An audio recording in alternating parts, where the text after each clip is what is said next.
Hola, bienvenidos una vez más a mi canal experto en deglución y disfagia, Alejandro Sandoval. El día de hoy vamos a hablar de disfagia mecánica secundaria a compresiones extrínsecas. Las compresiones extrínsecas generalmente se conocen desde el pregrado en nuestra profesión, más que todo por causas como los tumores de cabeza y cuello que generan aplastamiento sobre las estructuras o los conductos por los cuales se suele pasar la comida.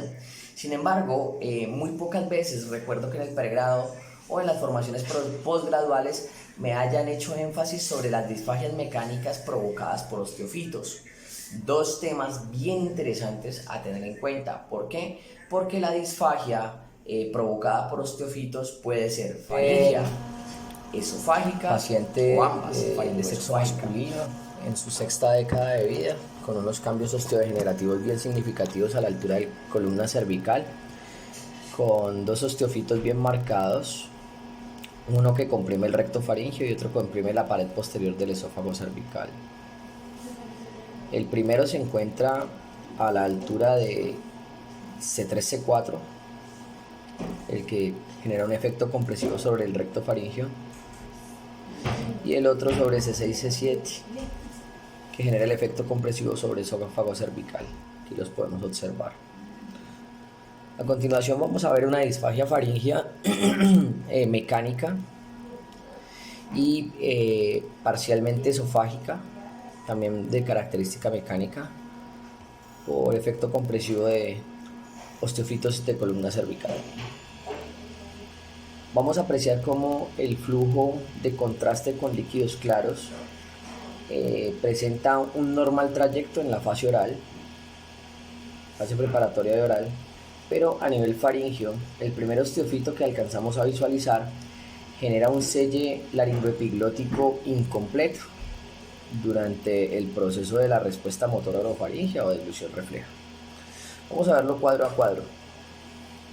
Aquí vamos a ver cómo la transición orofaringea del bolo, aquí vemos una buena propulsión y el selle velofaringeo es efectivo para proteger la nasofaringe, y la laringe ya está en proceso de ascenso y la epiglotis ya está en proceso de descenso para generar el selle laringoepiglótico. Sin embargo, observamos la gran prominencia del osteofito, ¿ya?, que genera el efecto compresivo sobre el recto faríngeo, que además genera o tropieza, como podemos observar aquí, el descenso epiglótico y no permite que este sea completo. Aquí vemos un selle laringoepiglótico incompleto porque la epiglotis topa contra la prominencia provocada por el osteofito, y observamos pues que esto facilita que el contraste ingrese parcialmente hacia la vía aerodigestiva, principalmente hacia la vía aérea. Vemos que el ingreso del alimento es marcado aquí a la altura del vestíbulo laringio. Observamos una penetración a la vía aérea. Vamos a ir cuadro a cuadro observando cómo se comporta esta penetración. Y además de eso vamos a devolvernos un poco. Vamos a ver también el comportamiento del contraste al paso esofágico. Entonces, cuando el alimento empieza a ingresar aquí, a la fase esofágica, atraviesa bien el esfínter cricofaringio. Sin embargo, la otra prominencia genera un efecto compresivo, como les dije anteriormente, sobre la pared posterior esofágica, y en ese mismo orden de ideas, el contraste vemos que no pasa de manera fluida y vertical, sino que genera unas desviaciones, pasa desviado, con una reducción de la permeabilidad. Y además de eso, vamos a ver cómo parcialmente algunos residuos de alimentos se quedan en el esófago cervical e incluso alcanzan a hacer algo de regresión o regurgitación esófago-faríngea, para posteriormente observar residuos postdeglución a la altura de la hipofaringe.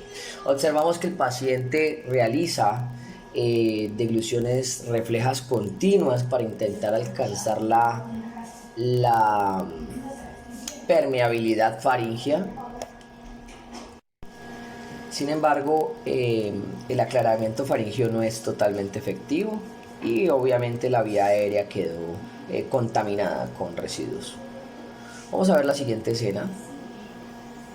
En la siguiente escena mientras carga el video, vamos a observar cómo al aumentar las densidades del producto generamos dos cosas. La primera, le pedimos al paciente que hiciera un ligero chin down, que es una maniobra de intentar llevarla el mentón hacia abajo, pero como vemos su columna no solo tiene osteofitos, sino que hay unos procesos de anquilosis, ¿ya?, que han fusionado algunas vértebras por el ligamento anterior de la columna. Lo vemos calcificado, osificado, y esto reduce ampliamente los arcos de movilidad cervical en el movimiento de flexión. Por tal razón, el chin down no es completo, pero sin embargo el paciente lo hacía parcial. Seguimos observando una penetración a la vía aérea, aunque en menor cantidad que la anterior, con una limpieza posterior. Ya observamos que a pesar que hay una penetración a la vía aérea en la escala Paz-Rosenbeck en la anterior observábamos que no había limpieza, escala Paz 2. En esta observamos sí que el paciente posterior a la deglución hace una tos, genera expectoración bajo el comando verbal de la maniobra supraglótica. Entonces combinamos postura compensatoria chin down más maniobra supraglótica y el paciente post deglución limpia, pasando de una severidad de penetración a escala Paz-Rosenbeck 1, donde hay limpieza post deglución, implementando ambas maniobras, la postura compensatoria chin down parcial más la maniobra supraglótica. Entonces aquí ya estamos observando el proceso terapéutico que tiene el examen, como les digo yo anteriormente, que no solo es diagnóstico, sino también es terapéutico. Y en ese mismo proceso ya empezamos a aumentar las densidades de los productos. Entonces ya estamos en una escala 2, IPSI, aproximadamente en Colombia consistencias parecidas a una avena o a un yogur. En otros países, no sé, aquí se puede asimilar, pero pues utilizando la escala ITSI estamos diciendo que este líquido que estamos suministrando en este momento está en el nivel de escala 2. Listo, ITSI 2. ¿Qué observamos? Que post deglución el residuo que se queda acumulado en los senos piriformes alcanza a ingresar por vecindad hacia la vía aérea y el paciente los limpia con la continua expectoración característica de la maniobra supraglótica.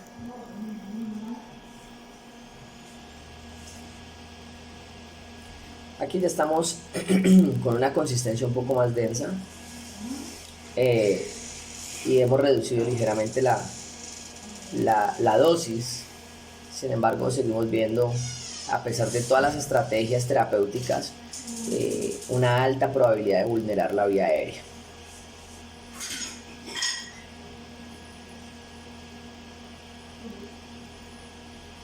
Aquí ya observamos una escala IPSI 3, algo muy parecido a una compota, espeso tipo compota.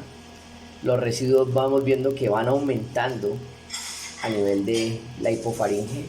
Sin embargo, hay algo que cambia a nivel esofágico con esta consistencia y es que la permeabilidad hacia el esófago cervical aumenta.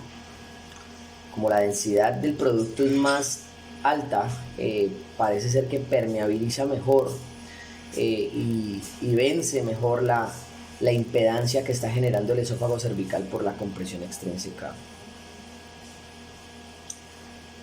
Los residuos siguen siendo el mayor problema de este paciente, ya que estos son los que principalmente broncoaspiran al paciente a pesar de implementar todas las estrategias compensatorias. La chin down nos ayudó a alcanzar un sello laringoepiglótico un poco más eficiente, aleja la epiglotis de la prominencia cervical, pero ni la maniobra chin down, ni la postura chin down, ni la maniobra supraglótica nos limpia completamente o nos permite alcanzar completamente una limpieza a la altura de los senos piriformes que va aumentando de manera progresiva con el transcurrir de la alimentación, ya que parte del alimento que pasa hacia el esófago cervical se regresa en forma de reflujo esófago-faríngeo. Aquí ya vamos a ver una textura semiblanda y sólida blanda para verificar cómo el paciente se comporta ya con texturas más complejas. Observamos que la penetración mantiene postdeglución, se mantiene. Observamos la penetración al vestíbulo laringio. No traspasa hasta ahora los pliegues vocales, ya que los pliegues vocales están realizando un efecto protector con la maniobra supraglótica. Sin embargo, la deglución no es segura y además de eso, su efectividad es parcial. Espero les haya gustado. No olvides suscribirte a mi canal y activar la campanita. Chao, chao.